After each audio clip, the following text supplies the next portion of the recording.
The fluorescent lights of the airport terminal buzzed overhead like angry wasps as I stood frozen, my carry-on bag slipping from nerveless fingers to hit the polished floor with a dull thud that I barely heard. My heart had stopped beating, I was certain of it. The world had narrowed to a single impossible point of focus. My husband Miles standing 30 feet away at the arrivals gate with a bouquet of red roses clutched in his hands. Red roses. Our flowers. The same flowers he'd given me on our first date 7 years ago. But he wasn't looking for me. His eyes scanned the crowd with an eagerness I hadn't seen directed at me in months, maybe years. And then I saw her. A woman with honey blonde hair cascading down her back, wearing a sundress that showed off legs that seemed to go on forever. She emerged from the arrival gate, her face breaking into a brilliant smile when she spotted him.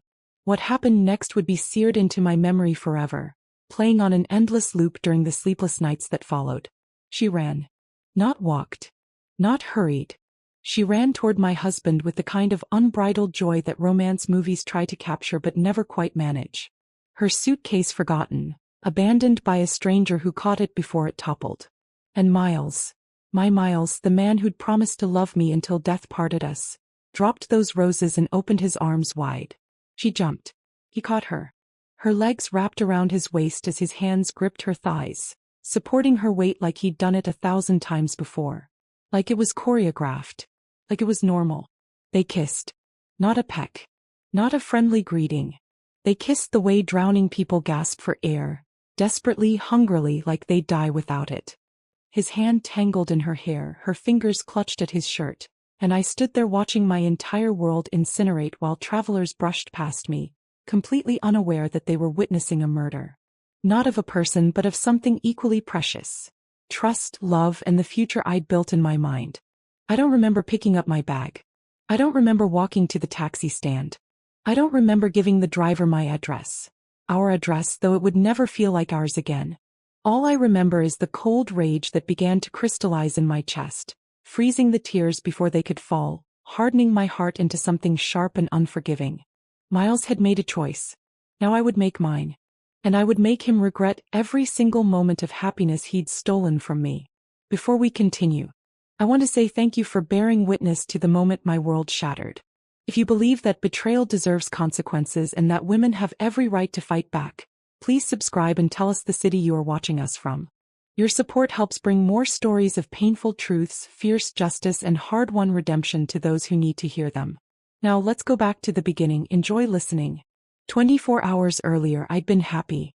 Or at least, I'd been content with the illusion of happiness, which for many marriages amounts to the same thing. I stared at my reflection in the bathroom mirror of my hotel room in Chicago, practicing my presentation smile one last time before the conference's final day. Kathleen Walker. No, I'd stopped using my maiden name 3 years ago when we got married. Kathleen Hayes stared back at me. 32 years old, senior account manager at Brennan & Associates, wife to Miles Hayes, architect and the man I'd loved since I was 25. My phone buzzed on the marble counter. Miles. My stomach did that little flip it always did when I saw his name even after 7 years together. Missing you, Kat. Can't wait until tomorrow night. I'm making your favorite, that Thai curry you love. So, I smiled, my chest warming. Everything was fine. We were fine. Yes, we'd been distant lately. Yes, our conversations had become superficial, limited to logistics and grocery lists. Yes, our sex life had dwindled to obligatory encounters every few weeks. But we were just busy. That's what happened when two careers collided with the mundane realities of marriage. It didn't mean anything was wrong. Can't wait. I love you. I sent the text, gathered my materials, and headed down to the conference hall. The next 8 hours passed in a blur of presentations, networking, and forced enthusiasm. By 4 p.m., my face hurt from smiling and my feet ached from the heels I'd stupidly chosen that morning. My colleague Jennifer cornered me by the coffee station. Drinks tonight? Come on. It's the last night. You've been hiding in your room every evening. I'm just tired, I said, which was true. But the real reason was that I missed Miles. Pathetic maybe, but I'd spent 3 nights in this hotel and every evening I'd found myself FaceTiming him, talking about nothing, just wanting to see his face. Except he'd been distracted during those calls, hadn't he? Looking at his phone. Claiming he was tired. Cutting the conversations short. I shook off the thought. Paranoia didn't look good on anyone. Come on, Jennifer pressed. One drink. You've earned it after landing the Castellano account. I was about to decline when my phone rang. My boss, Patricia. Kathleen, fantastic news. Castellano wants to move up the timeline. They need you back tomorrow for a signing meeting. I know you weren't supposed to fly back until Sunday, but… That's fine, I interrupted. I can catch an earlier flight. Truthfully, I was thrilled. One less night away from home. One less night sleeping in a hotel bed that smelled like industrial detergent instead of the lavender fabric softener Miles always used. I could surprise him, maybe pick up that expensive wine he loved from the airport shop. I changed my flight to Friday evening, texted Miles that I'd see him Sunday as planned, no point spoiling the surprise, and spent the next few hours mentally planning our reunion. Maybe we could have a lazy Saturday morning in bed, the kind we used to have when we first moved in together. Maybe we could really talk about why we'd been feeling so disconnected. Maybe everything would be okay. I boarded the plane at 7 p.m. Chicago time, settled into my seat and let myself daydream about coming home. I had no idea I was flying toward my own execution. The airport terminal was crowded when I landed at 9:30 p.m. Friday night. I hadn't checked a bag, so I headed straight for the exit, already imagining Miles's surprise when I walked through our front door hours early. That's when I saw him. At first, I thought I was hallucinating. Stress, exhaustion, too many conference room pastries. Any of those could explain why my husband's face had appeared in a crowd of strangers waiting at arrivals. But then he shifted and I saw the flowers. Those unmistakable red roses. My heart leapt. He'd somehow found out about my early flight. He'd come to surprise me. This was exactly the kind of romantic gesture that had made me fall in love with him in the first place. I started walking toward him, a smile already forming, my hand half raised to wave. But something stopped me. Maybe it was the way he was standing, weight forward on his toes, eager and alert in a way I hadn't seen in years. Maybe it was the freshly ironed shirt. Miles never ironed unless it was for something important. Maybe it was the cologne I could smell even from 10 feet away, the expensive one he saved for special occasions. Or maybe it was the simple, terrible fact that he was looking past me, through me, like I didn't exist. I stepped sideways behind a family with 3 screaming children and a mountain of luggage. My hands had started to shake. Something was wrong. Something was very, very wrong. That's when she appeared. She was beautiful in that effortless way that some women are, like she'd rolled out of bed looking like a magazine cover. Mid-20s maybe. Young enough that the word homewrecker felt almost quaint. She wore casual clothes, jeans and a loose sweater, but they fit her the way expensive things do, like they'd been made for her body specifically. Miles's entire face transformed when he saw her. The polite mask he'd been wearing around me for months. I could see it now for what it was, a mask, shattered. Pure joy radiated from him. Desperate longing. The kind of emotion that can't be faked. He'd never looked at me like that. Not even on our wedding day. She ran toward him and the world slowed down. I watched each step, each movement choreographed by some cruel god who wanted to ensure I absorbed every detail. Her hair bounced. Her face glowed. She looked like she was running toward her future. She was running toward my husband. The roses fell. His arms opened. She launched herself at him like gravity didn't apply, and he caught her with the ease of repetition. This wasn't their first reunion. Her legs wrapped around him, and his hands gripped her thighs with a familiarity that made bile rise in my throat. They kissed. The family in front of me moved, exposing me to full view, but neither Miles nor his girlfriend, mistress, replacement, noticed. They were too lost in each other, too consumed by their joy to notice the woman dying 10 feet away. Someone bumped into me from behind. "Excuse me," they muttered, annoyed. I couldn't speak, couldn't move, couldn't breathe. Miles finally broke the kiss, setting her down but keeping his arms around her waist. He was smiling, really smiling, and saying something I couldn't hear over the rushing in my ears. She laughed, throwing her head back, and I saw his eyes follow the line of her throat with an intimacy that felt like a violation. That's what broke me from my paralysis. Not the kiss. Not the embrace. The way he looked at her like she was the only real thing in a world of shadows. I turned and walked away, my legs moving on autopilot toward the exit. Behind me, I heard Miles laugh, a sound of pure happiness that I hadn't heard in our home for longer than I could remember. The taxi ride home took 20 minutes. I don't remember any of it. I remember unlocking our front door. The door we'd painted blue together 2 summers ago, laughing as we got more paint on each other than on the wood. I remember the smell of our home, that specific combination of Miles's coffee and my vanilla candles and the slight mustiness of the basement we kept meaning to clean. I remember walking up the stairs to our bedroom, each step heavier than the last. And I remember standing in the middle of the room we'd shared for 3 years, looking at the bed where we'd made love and argued and recovered from flus and planned our future, and finally, letting myself understand the truth. My marriage was over. Miles had killed it, murdered it with those red roses and that kiss and that woman who fit in his arms like she'd been designed for that exact purpose. But if my marriage was dead, then I was a widow. And widows had rights. Widows got to grieve. Widows got to rage. Widows got revenge. I didn't cry. That surprised me. I'd always been a crier. Sad movies, touching commercials, those videos of soldiers coming home to their dogs. But standing in my bedroom, staring at the framed photo of our wedding day on the nightstand, I felt nothing but a cold, clarifying fury. My phone buzzed. Miles. Hey babe, just grabbing drinks with the guys from work. Don't wait up. Love you. The casual cruelty of that lie, the ease with which it rolled off his fingers, ignited something dark inside me. He was with her right now. Probably in some hotel room, tangled in sheets that didn't smell like lavender, doing things to her that he used to do to me. Or worse, things he'd never done to me but saved for someone special. I could confront him. I could call him right now, scream about what I'd seen, demand explanations and apologies. I could pack his things and leave them on the lawn. I could file for divorce on Monday morning and be done with this before the weekend ended. But where was the justice in that? Where was the consequence?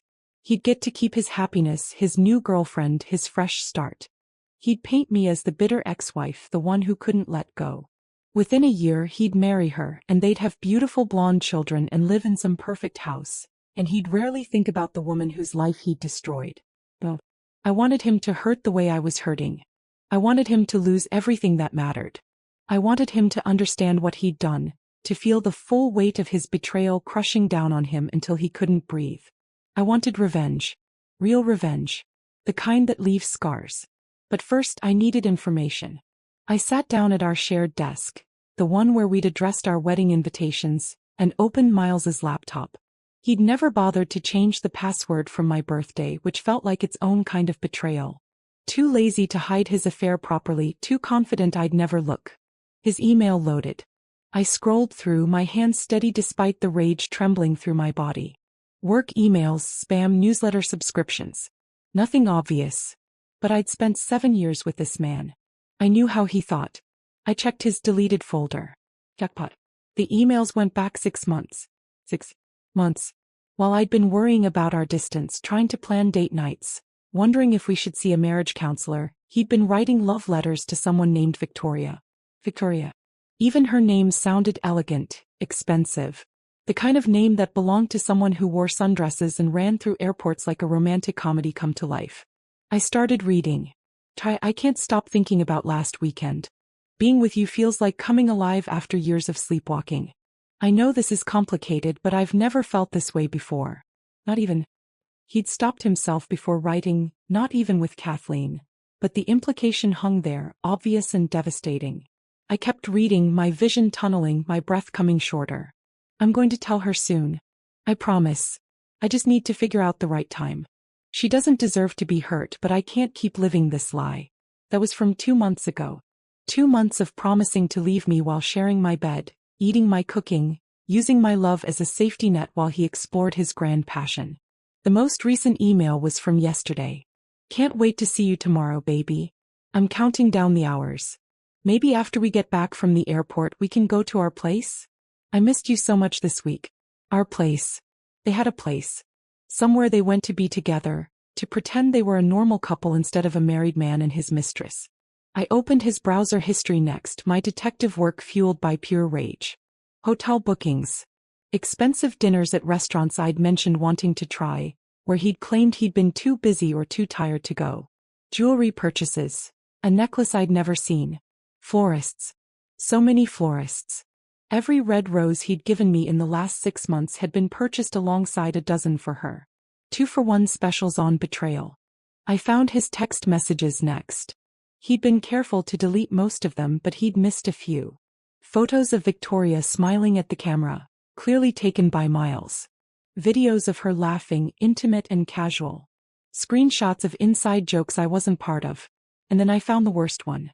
A text from 3 weeks ago when I'd been sick with the flu, miserable and feverish, while Miles had claimed he had to work late. "Thank you for taking care of me today," Victoria had written. "No one's ever made me feel this cherished. I love you." "I love you too," Miles had responded. "You're my whole world." I'd been home puking into a bucket while he'd been playing house with his mistress, feeding her soup and probably tucking her into bed with that gentle tenderness he used to show me. The laptop screen blurred. I realized I was crying after all, hot tears of pure rage spilling down my cheeks. But these weren't sad tears. These were fury made liquid, grief transformed into something harder, something that would cut. I spent the next 3 hours downloading everything. Emails, photos, texts, credit card statements showing dinners and hotels and gifts. I created a folder labeled insurance, and backed it up to 3 different cloud services. Evidence. Ammunition. Proof. Then I started digging deeper. Miles's architecture firm had a strict ethics policy about workplace relationships. I pulled it up, reading through the clauses about professional conduct and moral character. Victoria's LinkedIn profile showed she'd started as a junior designer at his firm 8 months ago, right around the time Miles had started working late more often. I cross-referenced the timeline. Their first hotel booking was 7 months ago, which meant Miles had pursued her, seduced her, began his affair while she was his subordinate. That violated company policy in about 6 different ways. I made notes. Careful, detailed notes about dates and times and policy violations. Then I looked into Victoria herself. Social media was a goldmine. She was 26, fresh out of grad school, new to the city. Her Instagram was public, filled with artsy photos of architecture and coffee shops, and, my stomach clenched, occasional glimpses of a man's hand, arm, shoulder. Miles, cropped out of her public life but present in the margins. She'd posted a photo yesterday from the Chicago airport with the caption, "Amazing week at the architecture conference. Coming home to something special." The conference. They'd been together at the same conference where I'd been, 3 states away, missing Miles while he was probably in the room next to hers, sneaking over after hours, touching her the way he used to touch me. I screenshotted everything. Her posts, her follows, her friends. Information was power, and I was going to need every weapon I could gather. By the time I finished, it was 3 a.m. My eyes burned. My head pounded. My chest felt hollow, scooped out, nothing left but the bones of rage holding me upright. Miles's lies, timeline, and betrayal were mapped out in obsessive detail across multiple documents. I knew where they'd been, what they'd done, how much he'd spent on her. I knew the pet names he called her. I knew she was allergic to shellfish and loved old movies and wanted to visit Japan. I knew everything except the one thing that mattered. How could he do this to me? We'd been happy once. Hadn't we? Or had I been the only one living in our marriage while he'd just been waiting for something better to come along? My phone buzzed. "Miles again. Just got home. You're probably asleep. I'll be quiet. Love you, Kat." He was lying. I checked the security system on my phone. We'd installed cameras after a break-in scare last year. The front door hadn't opened. Miles wasn't home. He was with her. Still with her. Probably in bed beside her right now, texting his wife that he loved her while his mistress slept against his chest. The betrayal was so complete, so absolute, that it almost became beautiful in its awfulness. A perfect crime. Flawless lie. Almost. I typed a response. "Love you too. Sleep well." 2 could play the lying game. And I was about to become a champion. Miles came home Saturday morning at 9 a.m., looking rumpled and guilty and working very hard to seem casual. I was in the kitchen making coffee, wearing his favorite shirt of mine, playing the role of devoted wife. "Hey." He seemed surprised to see me. "I thought you weren't back until tomorrow?" I turned and I watched him calculate, watched his brain scramble for the lie he'd need. But I spoke first, my voice steady, my smile perfect. "Last-minute change. Caught a late flight. I texted you, but you must have been asleep." I walked over and kissed his cheek, noting the flinch he tried to hide. "How were drinks with the guys?" "Oh, same old." He set down his keys that hadn't been in our house all night. "I crashed at Ben's place. Didn't want to drive after drinking." Ben. His best friend who'd been his best man at our wedding, who I'd considered a friend too. Did Ben know? Was he in on this? That's smart, I said, pouring him coffee the way he liked it. 2 sugars, splash of cream. I'm glad you're being safe. He relaxed, accepting the mug. We stood in our kitchen in the home we'd built together, drinking coffee and lying to each other's faces. It was almost peaceful. So, he said, what do you want to do today? I was thinking maybe we could catch that new exhibit at the Modern Art Museum you mentioned. He had no intention of spending the day with me. He was already mentally calculating how to escape, how to get back to Victoria. But he had to maintain the charade. That sounds wonderful, I lied. But actually, I'm exhausted from the trip. Mind if we just have a lazy day? Maybe order and watch movies. Relief flooded his face, quickly hidden. Of course. Whatever you want, babe. We spent the day in performative domesticity. Miles on his laptop, supposedly working but actually texting Victoria. I could see the slight smile on his face, the way his fingers flew across the keys. Me on the couch with a book, watching him from the corner of my eye, memorizing this moment. The last peaceful day before I burned his world down. He ordered Thai food for dinner. My favorite, like he'd promised. We ate on the couch, watching a movie neither of us cared about. His phone buzzed constantly. Work, he claimed. Important project. That night he reached for me in bed. Actually reached for me, his hand sliding across my waist, pulling me closer. I froze. I missed you, he murmured against my neck. The audacity. The sheer, breathtaking audacity of this man who'd spent last night with another woman, who probably still smelled like her perfume underneath his shower, who was using me as a palate cleanser between his real passion. I could have pushed him away. Should have. But a cold thought occurred to me. Let him have this. Let him touch me, make love to me, whisper sweet lies in the dark. Let him think everything was fine, that he'd gotten away with it.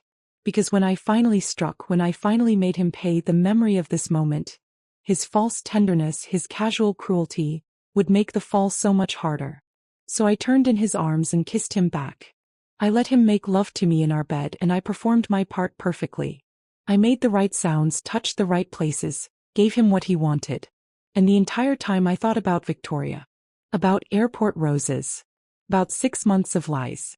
About the revenge I was planning, detail by meticulous detail. When he fell asleep after, his arm draped across my waist like everything was normal, I stared at the ceiling and finished designing his destruction. It would take time. Patience. Perfect execution. But Miles had taught me well. After all, he'd been living a double life for 6 months. Surely I could maintain a facade for a few weeks.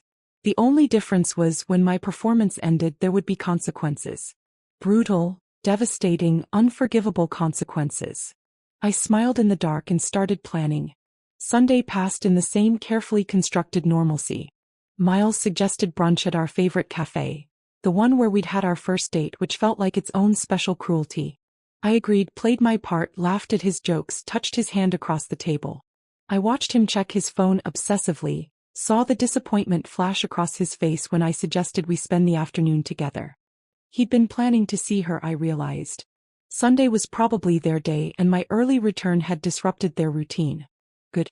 Let him squirm. Monday morning I went back to work like nothing had changed. My colleagues congratulated me on the Castellano account. Patricia took me to lunch to celebrate. I smiled and networked and performed competence while my mind churned through strategies. I'd spent the entire weekend researching. Divorce law in our state was no fault, which meant my evidence of his affair wouldn't matter much in the legal proceedings. We'd split assets 50-50 and I'd walk away with half of everything we'd built together. That wasn't enough. Not nearly enough. Miles's architecture firm, however, was a different story. I'd read their entire employee handbook front to back. Section 4.7, Professional Ethics. Section 8.2, Workplace Relationships.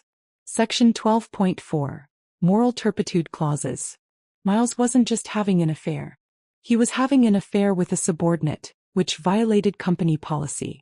He'd used company funds for their relationship. Those dinners, those hotels, all charged to his corporate card and disguised as client entertainment. That was fraud. And the firm's founding partners were old-fashioned men who valued reputation above everything. They'd built their business on trust, integrity, family values. They wouldn't appreciate one of their senior architects, the face of several major projects, being exposed as an adulterer and a fraud. But I needed more.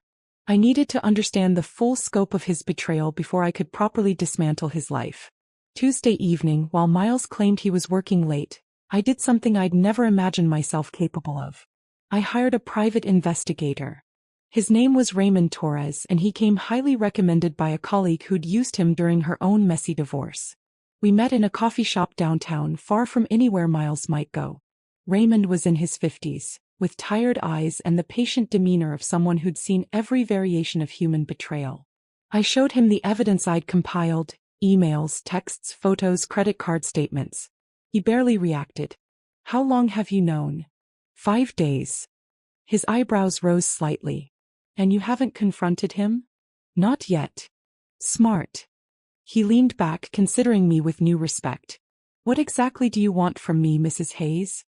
"Everything," I said. "Every detail of their relationship. Where they go. How often they see each other. If there are others. I want to know what I'm dealing with before I make my move." "This isn't about the divorce, is it?" I met his eyes. "This is about making sure he understands what he's lost. What he's destroyed. I don't want him to walk away clean." Raymond nodded slowly. "I'll be honest with you. What you're describing sounds like you want ammunition for complete destruction, not just a fair divorce settlement. Is that a problem?" "No." He pulled out a contract. "But I need you to understand that once we start pulling on these threads, you might find things you don't want to know. Affairs are rarely as simple as two people falling in love. There's usually more. Deeper betrayals. Uglier truths. I want to know everything. Even if it hurts." "I'm already hurt," I said quietly. "Now I want justice." We shook hands. He promised results within a week. I went home to my husband, who kissed me at the door and asked about my day, and I lied as easily as breathing. We were eating dinner when his phone rang. Victoria's name didn't appear. He'd saved her as Tom Richards, probably some fictional work contact. "I have to take this," he said, already standing. "Work emergency." He disappeared into his office. I waited exactly 3 minutes, then crept close to the door. His voice was low, intimate, nothing like the professional tone he should have been using for a work call. "I know, baby. I miss you too. Just a few more days and I'll figure something out. No, she doesn't suspect anything. I love you too." Each word was a nail driven deeper into my heart, but I welcomed the pain. I needed to stay angry. Anger would carry me through what came next. Raymond called Thursday afternoon. "We need to meet." "You found something." "I found everything." We met in the same coffee shop. He slid a folder across the table. "You were right to want the full picture." I opened it. Photos spilled out. Miles and Victoria at restaurants. Miles and Victoria walking hand in hand through the park. Miles and Victoria entering a condo building downtown. "Their place," Raymond confirmed. "The condo is rented under his name," Raymond continued. "Has been for 4 months. He's paying $3,000 a month for it. I checked your joint finances. The money's coming from your shared savings account. He's been siphoning small amounts over months. You've been funding his love nest without knowing it." My hands tightened on the folder. My own money. Paying for his affair. "There's more," Raymond said gently. "The timeline goes back further than you thought. I found credit card charges from 10 months ago. Jewelry purchases. Hotel rooms. He didn't start the affair 6 months ago. That's just when he started using email. They've been together almost a year. A year. An entire year of lies.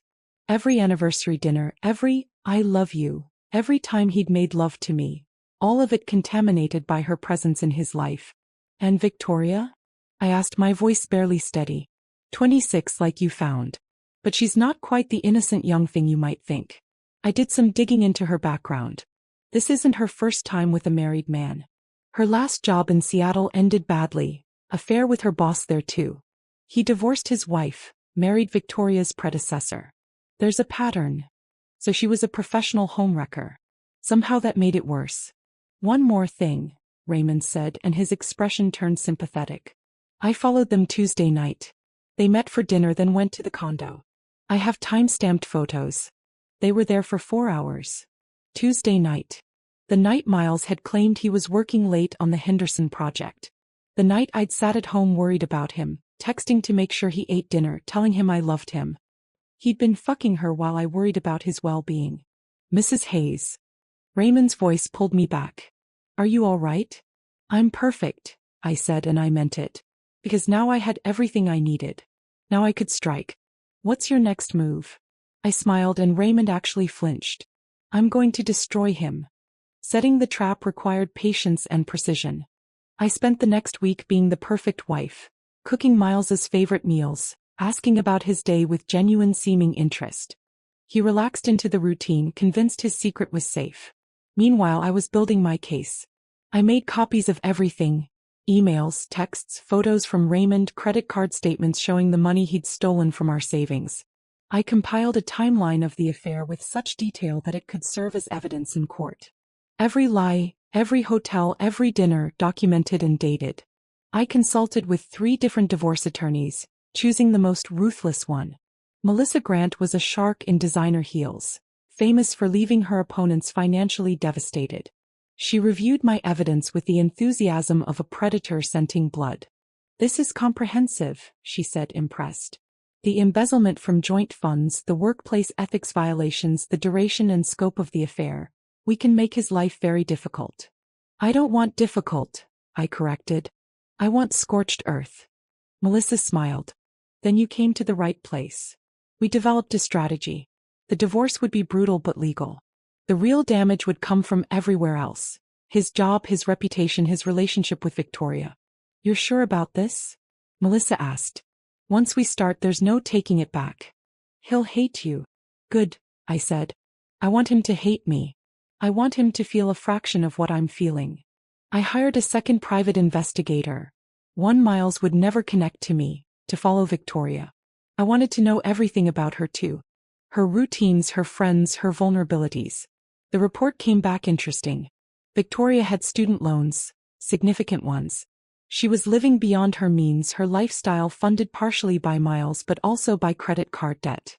She'd been pressuring Miles about their future, asking when he'd leave his wife, getting frustrated with the delays. Perfect. I could use that. Meanwhile, I made myself indispensable to Miles. When he mentioned the stress at work, I listened sympathetically. When he seemed distant, I gave him space. I was understanding, supportive, everything a good wife should be. I was lulling him into complacency. The breakthrough came 2 weeks after I discovered the affair. Miles announced he had to go to New York for a work conference. 3 days the following week. It's the annual industry summit, he explained over dinner. Important for client relations. I know it's short notice. Of course you should go, I said, already knowing this was a lie. There was no conference. I checked his firm's calendar. This was a romantic getaway with Victoria.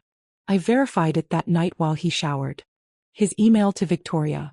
Booked us that boutique hotel in Soho you loved. 3 whole days together. I told Kathleen it's for work. Can't wait to have you all to myself. I screenshotted it, added it to my evidence folder and smiled. This was the opportunity I'd been waiting for. Miles left for his fake conference on Wednesday morning. He kissed me goodbye at the door, promised to call every night, told me he loved me. I watched his car disappear down the street and immediately went to work. First, I called Melissa. It's time. She filed for divorce that afternoon. The papers would be served to Miles on Friday, right in the middle of his romantic getaway. Next, I contacted Miles's firm. Not the partners directly, that would come later. Instead, I reached out to their compliance department with an anonymous tip about ethics violations.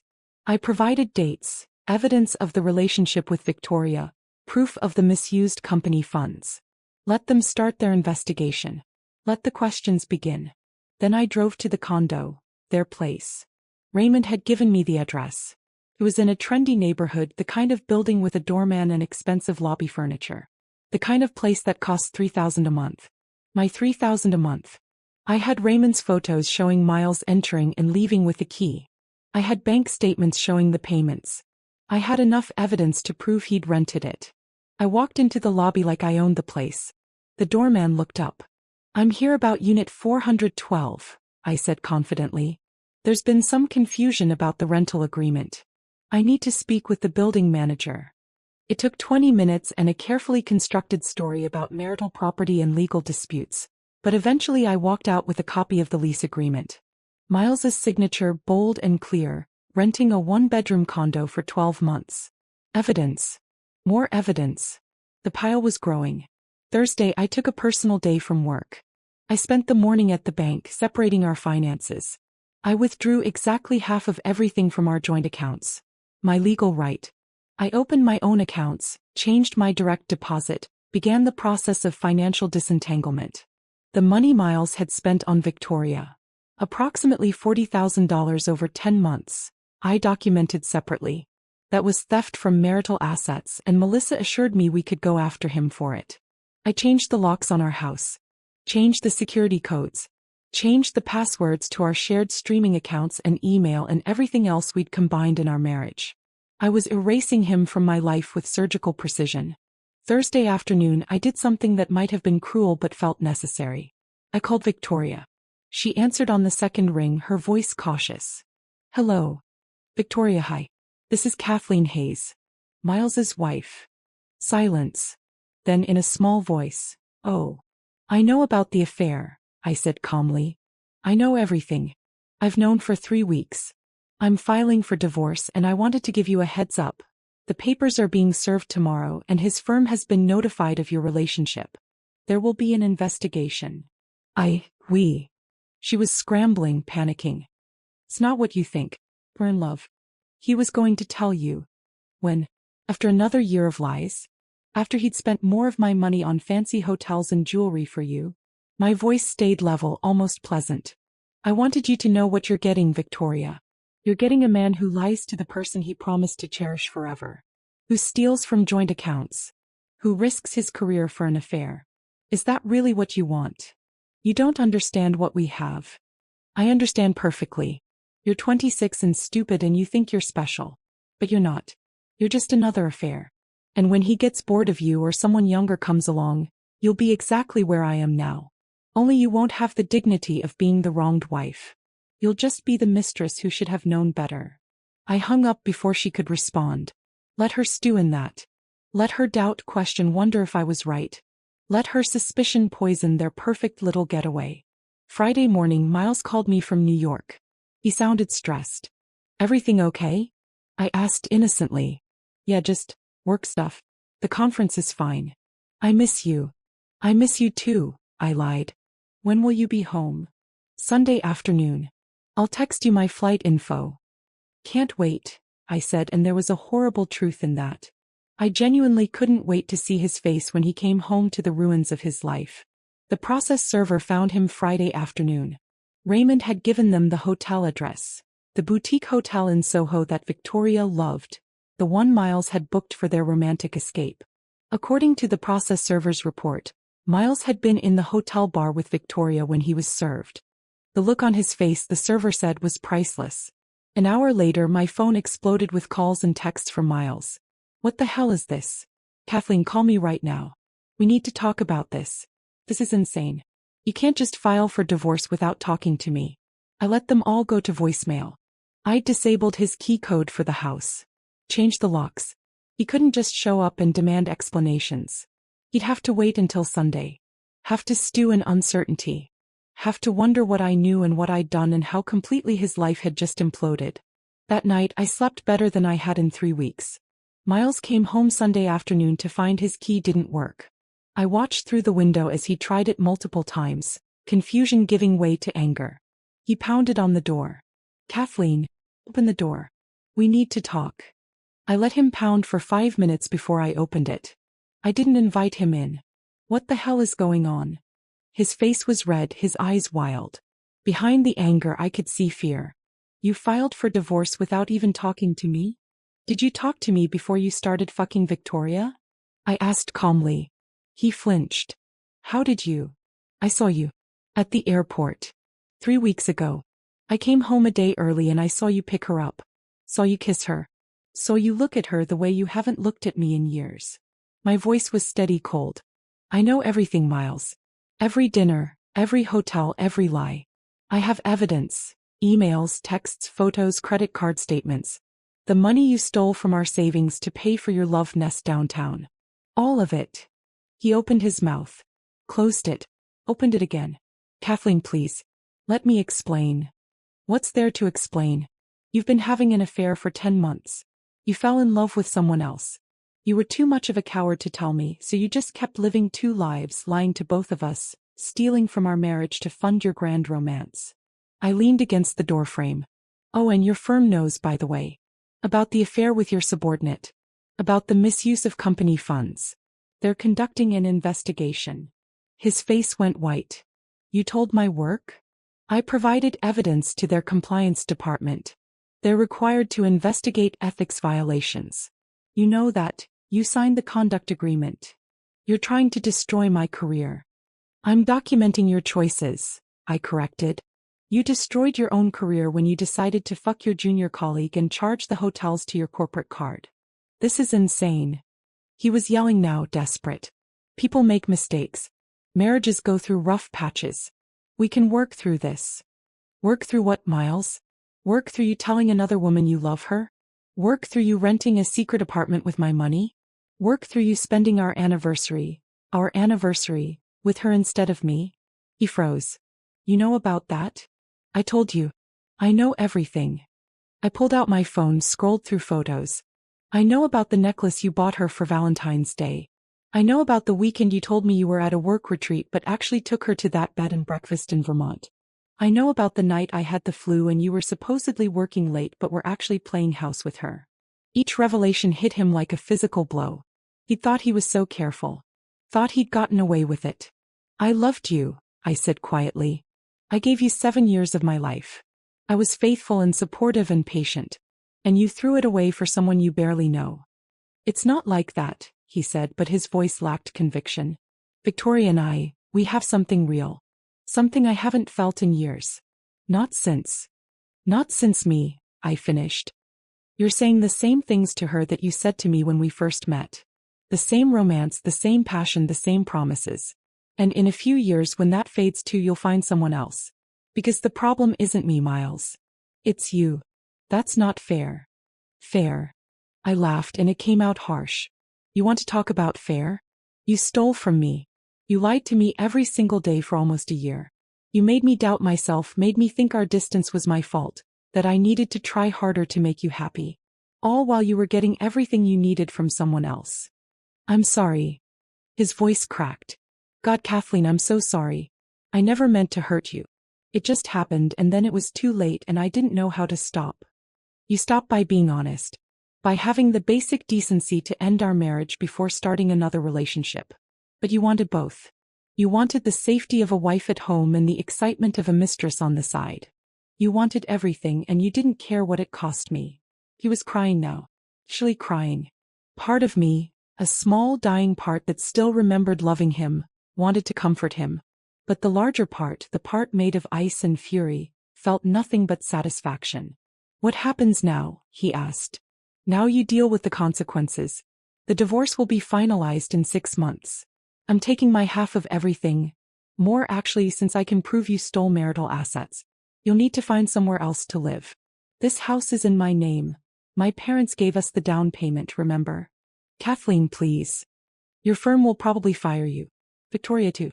Workplace affairs between supervisor and subordinate are grounds for termination, and you've given them plenty of evidence.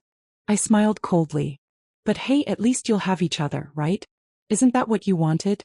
To be with your true love. Don't do this, he begged. Don't throw away 7 years because I made a mistake. You made a choice, Miles. 100 choices. 1,000 tiny decisions that led you further and further away from our marriage. And now I'm making my choice. I'm choosing myself. I'm choosing to walk away from someone who clearly doesn't value me. I started to close the door. He put his hand out, stopping it. I do value you. I do love you.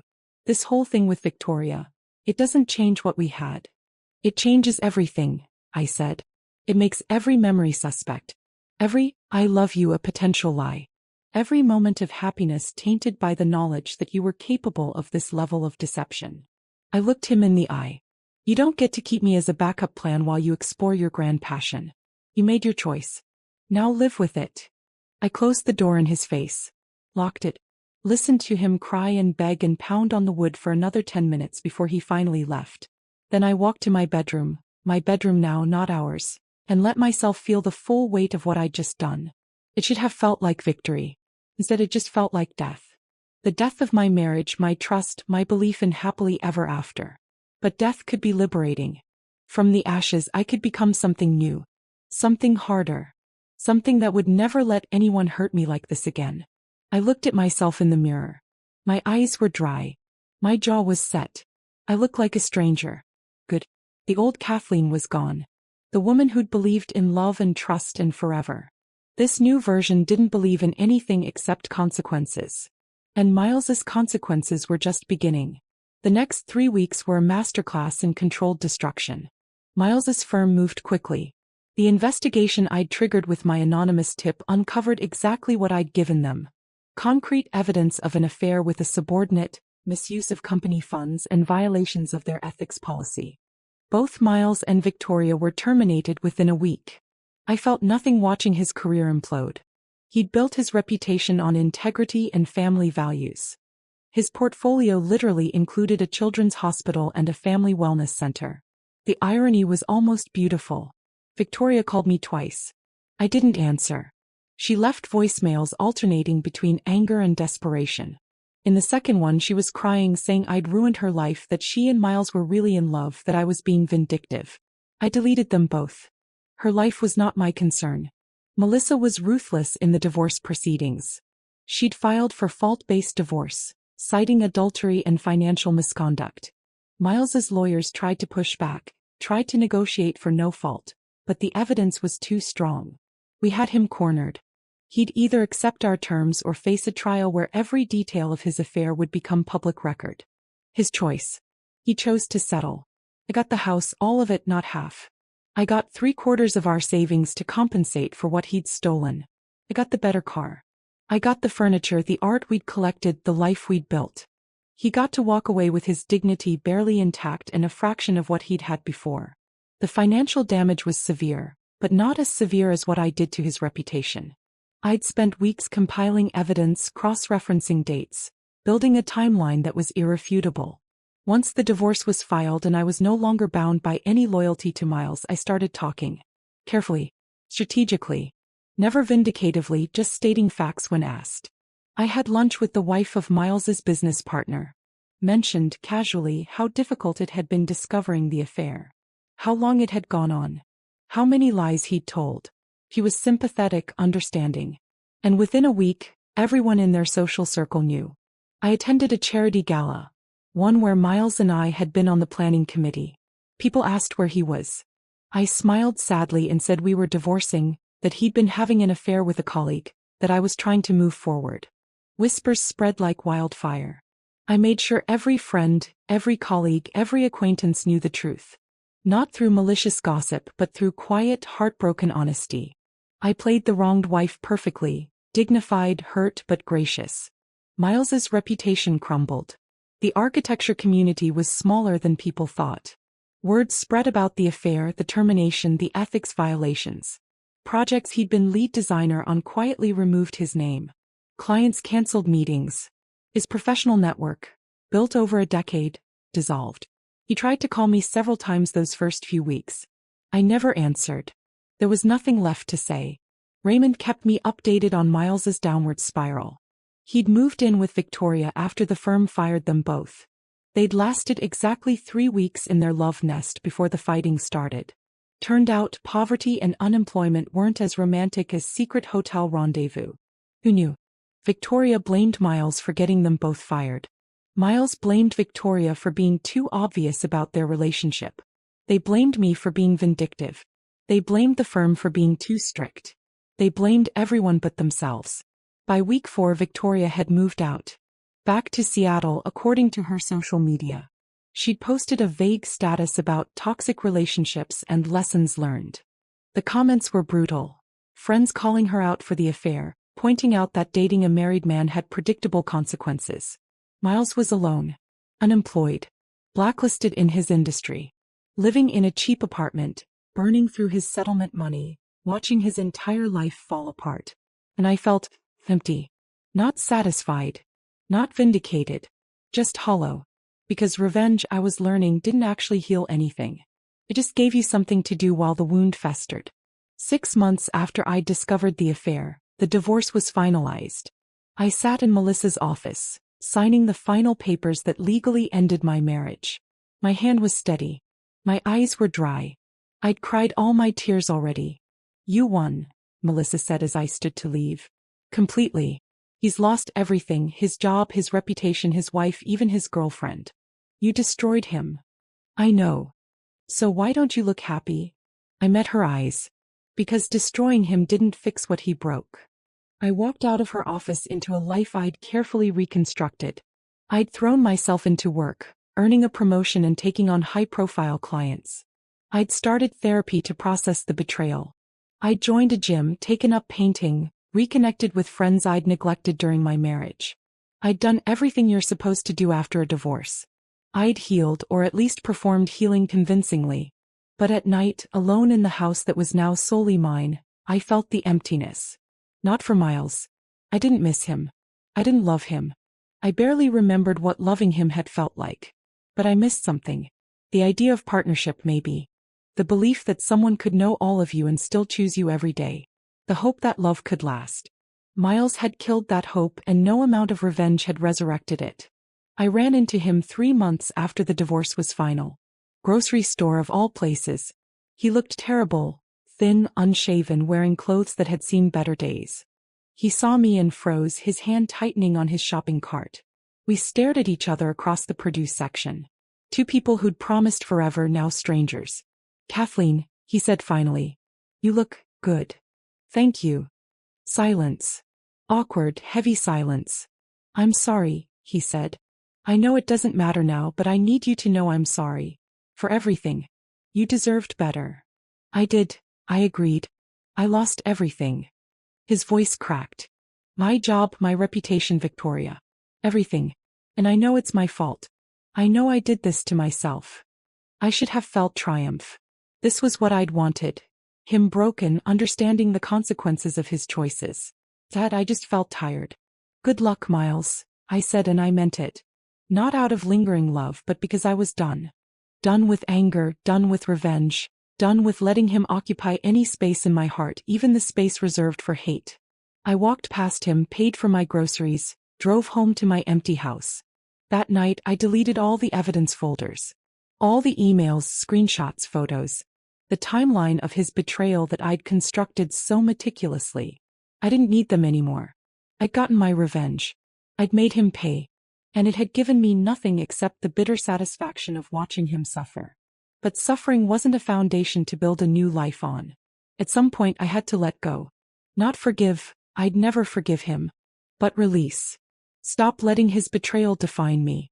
I started dating again 6 months later. Casual, nothing serious. I wasn't ready for serious. Maybe I'd never be ready again. But I could have coffee with interesting people.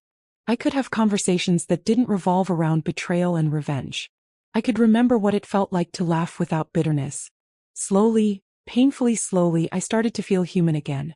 A year after the divorce, I sold the house. Too many memories, good and bad. I bought a condo downtown, decorated it exactly how I wanted, filled it with furniture that was mine and mine alone. I got a call from Raymond one day. Thought you'd want to know. Miles filed for bankruptcy last month. And Victoria's engaged to someone new. Guy from her hometown in Seattle. Thanks for letting me know, I said. After I hung up, I sat with that information. Miles bankrupt. Victoria moved on. The people who'd shattered my life had moved forward with theirs, damaged but surviving. And so had I. I'd wanted them to suffer, and they had. I'd wanted consequences, and there had been consequences. I'd gotten everything I'd planned for. But revenge, I'd learned, was like poison. It killed what it touched, but it also contaminated the person administering it. I'd spent so much energy destroying Miles that I'd nearly destroyed myself in the process. The rage that had sustained me for months had burned itself out, leaving only scars. I looked at my reflection in my new condo's bathroom mirror. The woman staring back wasn't the naive person who'd believed in forever. But she also wasn't the cold, calculated destroyer who'd dismantled her husband's life with precision. He was someone new. Someone harder, yes. Someone more cautious. But also someone who'd survived. Someone who'd faced the worst betrayal imaginable and come out the other side. Not whole, I'd never be whole again. But functional. Capable.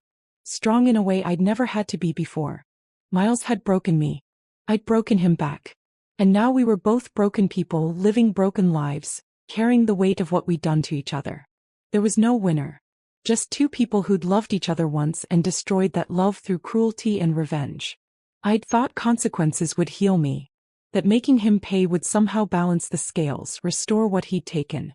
But you can't restore broken trust with revenge. You can't heal betrayal with destruction. You can only survive it. Endure it. Learn to live with the scars. And that's what I did. I survived. I met someone. I didn't mean to. I'd convinced myself I was fine alone, that I didn't need or want another relationship. But life has a way of surprising you when you stop looking. His name was Alexander. He was a photographer, divorced like me with his own scars and his own story of betrayal. We met at an art gallery opening. I'd taken up collecting as a hobby, something to fill the empty walls of my new life. We started as friends. Coffee turned into dinners, turned into long conversations that stretched into the early morning. He understood the weight of betrayal, the way it changed you fundamentally. He didn't push, didn't demand more than I could give. And slowly, carefully, I learned to trust again. Not blindly. Never blindly. I'd learned my lesson there. But intentionally, with eyes wide open, aware of the risks but willing to take them anyway. Because the alternative, living in bitterness and isolation forever, was its own kind of death. I ran into Victoria once, 2 years after everything fell apart. She was at a coffee shop with her new husband, looking happy and young and completely removed from the drama of our shared past. She saw me. Our eyes met. And in that moment I saw my own story reflected back. We were both women who'd been hurt by Miles, who'd made choices we couldn't take back, who'd paid prices we hadn't anticipated. I nodded at her. She nodded back. A silent acknowledgement of mutual damage, mutual survival. Then I left. Miles, I heard through the grapevine, had eventually found work at a smaller firm in another state. He'd rebuilt, slowly and painfully, learning to live with his reputation as that guy who had the affair. He never married again. I felt nothing hearing about his life. Not satisfaction at his struggles, not bitterness at his modest recovery. Just nothing. He'd become irrelevant to my story. A chapter I'd closed, a lesson I'd learned, a scar that had healed enough to stop hurting. On my 3rd anniversary with Alexander, he asked me to marry him. I said yes. Not because I believed in forever anymore. I'd learned that forever was a lie people told themselves. But because I believed in today. In choosing someone every day, in being chosen in return. In building something real on a foundation of honesty instead of illusion. The wedding was small. Friends, family, people who'd supported me through the darkness. I wore a dress the color of champagne and carried wildflowers instead of roses. As I stood at the altar looking at Alexander's steady, honest face, I thought about Miles. About the airport. About red roses and devastation and revenge. And I realized something profound. The best revenge wasn't his suffering. It wasn't his ruined career or his isolation or his bankruptcy. The best revenge was this. Me happy again. Me healed enough to try again. Me building a new life that he had no part in, no claim to, no shadow over. He tried to destroy me with his betrayal. Instead, he'd forged me into something stronger. I was no longer the woman who'd loved him. I was no longer the woman who'd destroyed him. I was simply myself. Scarred but whole. Damaged but growing. Broken in places but patched back together with gold. Like Japanese pottery that's made more beautiful by its repairs. Miles had taught me what betrayal looked like. Alexander was teaching me what trust looked like. Both were necessary lessons. As I said my vows, promises I meant with a clarity I'd never had before, understanding now exactly what they cost. I felt the last piece of anger dissolve. I was free. Not because I'd forgiven Miles, I hadn't and probably never would. But because I'd forgiven myself for loving him, for not seeing the signs, for the months I'd spent consumed by revenge. I'd done what I needed to do to survive. And now I was doing what I needed to do to live. The difference I'd learned was everything. When Alexander kissed me, sealing our promises, I didn't think about Miles. Didn't compare, didn't remember, didn't fear.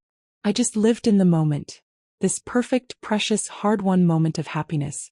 And that was the truest revenge of all.